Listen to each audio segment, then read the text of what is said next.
Hey Bobcats, Mr. Flighto here. Welcome back to what will surely be another great week at the Helena Middle School. I hope you've enjoyed the last couple weeks hearing some of my academic tips, hearing from some of your teachers about how to academically be Bob. 1/4 of being Bob is being a learner, and that is the whole reason we are here. And I'm hoping you guys are liking these tips that we are sharing with you. I have 5 more tips today, so let's buckle in and get attentive and get ready to learn about how to be Bob academically. Also, if you feel like doing some volunteer work for Mr. Blaz raking leaves, please go down the 7th grade neighborhood and talk to him. All right, without further ado, let's get going on Bob Lesson Academic Success Part 3. And as always, let's make it a great week at the Helena Middle School.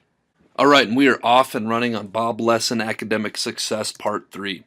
But first, let's be our best this week at HMS. Let's be safe, let's be responsible, let's be respectful, and let's be a learner. All right, we are on to tip number 6, which deals with homework. Here at HMS, we have advisor time, which is a wonderful thing, but we got to be strategic and smart about how we use our advisor time. Use advisor time to get questions answered if you have questions from teachers. Use advisor time to get clarification from teachers on your homework if you don't fully understand it or you need additional help on it.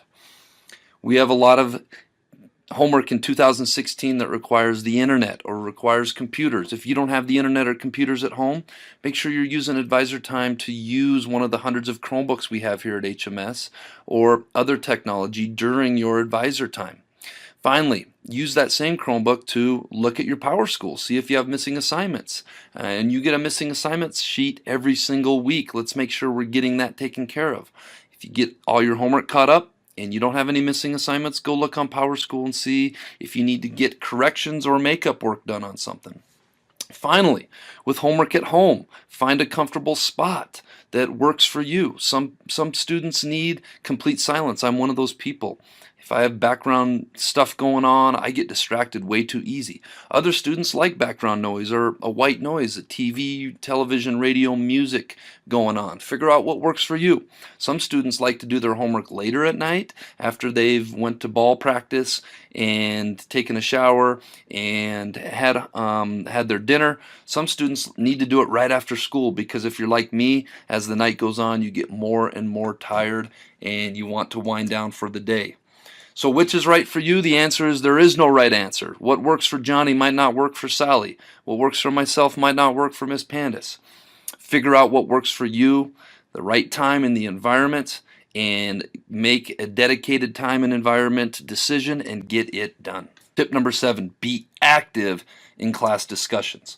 Being active in class discussion helps you stay engaged and helps you keep your mind from straying. And I know 50 minutes is a long time for many of you to focus. If you're actively engaged in the class discussion, that 50 minutes is going to go a lot faster. Now let me clarify, this doesn't mean being active talking with your friends or being active trying to get your friends' attention. This is something that gets our Bobcats in more problematic situations. Off task is not a good thing. Let's stay on task, and the best way to stay on task is to remain active in class discussions. Don't be afraid of not knowing the answer or saying something stupid. Your teachers want you asking questions. They want to know if what they are teaching is getting through and you are understanding the material. Being active in class discussion helps them know that, and asking questions helps get that clarified so that if you're not on the right track, your teachers can get you on the right track. I just covered this. There's no such thing as a stupid question or comment. Okay, there's a extremely high chance someone in your class has the same question. Now, we do have some stupid questions and some stupid comments going on in classes, but 99 out of 100 times, that's not pertaining to what you were actually talking about in class. So if you're active and you have a question or a comment about the material you guys are talking about in class, that is a good thing, and ask it. There's no such thing as a stupid comment unless the comment is off subject or off task. We got to stay off task, on task while we are in class.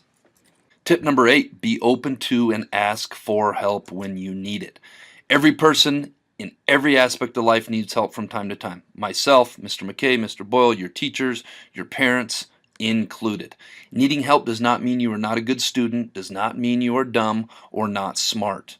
It is not only okay, but a reality that we all have weaknesses that we need help from time to time. I have tons of weaknesses. One of my weaknesses is technology stuff, and I go ask Mr. Myers all the time, or mechanical stuff. I got a neighbor, me and Mr. Kepler, shout out Mr. Kepler, we have a neighbor that's really good at mechanical stuff, and I lean on him all the time. It's normal. That's okay.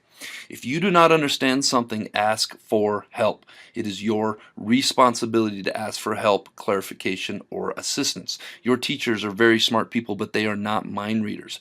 And they do not know that you need help a lot of times unless you open your mouth and you ask for help. So please, if you do need help with something, your teachers want to know. One of my favorite quotes is, to know your weaknesses is actually a strength. And what I'm saying is we have to be aware of our weaknesses in life so that if we are in a situation that is exposing our weaknesses, like mine, I'm bad with mechanical stuff, trying to fix my lawnmower. I know that's one of my weaknesses, then I reach out for help. Ask yourself, we just got midterms. What am I already doing well in terms of my academic success? And those things you're already doing well, let's keep it up. What are my weaknesses that I need to improve upon to achieve my academic goals? Let's make a plan to improve. If you're looking at your grades and your midterms came out and they're not looking so hot, come down, talk to myself, Miss Pandis, talk to your parents, talk to your teachers, make a plan to improve. Tip number 9, be responsible. As part of our Bob Universals is being responsible and show personal accountability.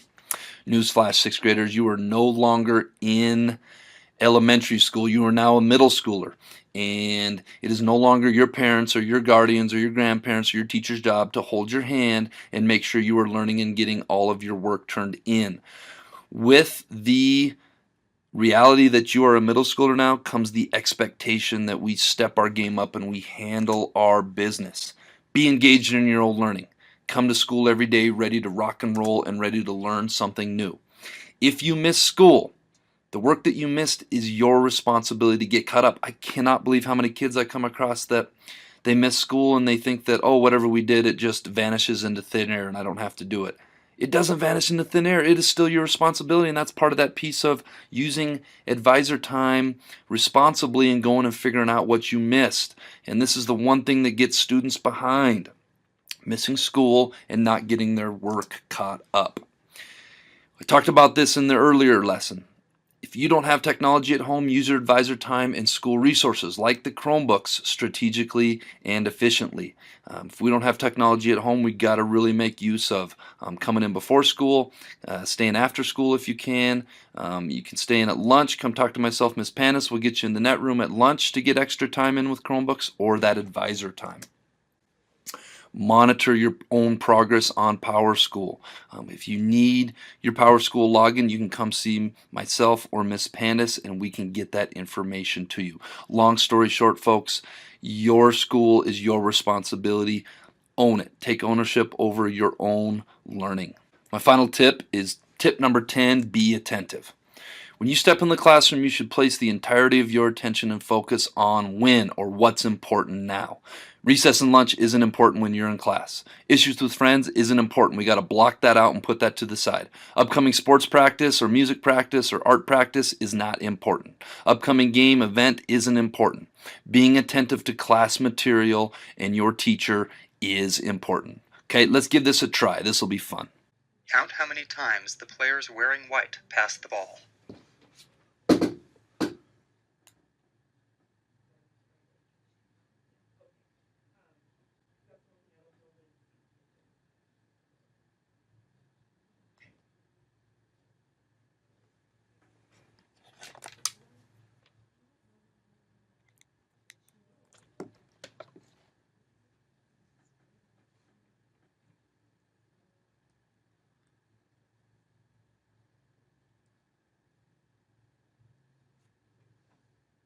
The correct answer is 16 passes.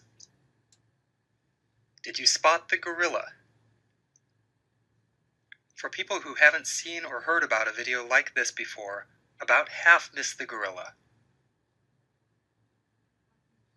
If you knew about the gorilla, you probably saw it. But did you notice the curtain changing color or the player on the black team leaving the game? Let's rewind and watch it again.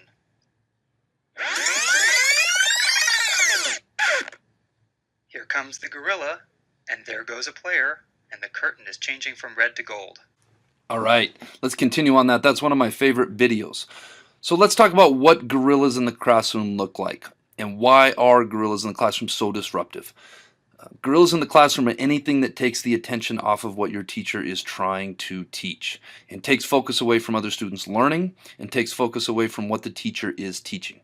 And what are gorillas in the classroom? What do they look like? Students talking out of turn, students making inappropriate or irritating sounds and noises, students taking other students' attention off of learning. So we've got to be laser light focused and attentive in the classroom, and please do not be a gorilla in the classroom. It hurts your teacher's ability to teach. It takes away from your peers' learning, and it takes away from your learning. All right, this week's quote of the week is, successful people find a way, unsuccessful people find an excuse. Successful people take these tips, implement it into their academics, and be successful. Unsuccessful people put the blame on other people, give me a reason why, give themselves a reason why they. All right, let's give away some jelly beans. This week's winners: Robert Morris, Cadence Nielsen, Kate Hosking, Hannah Tisdale, Ansel Capino.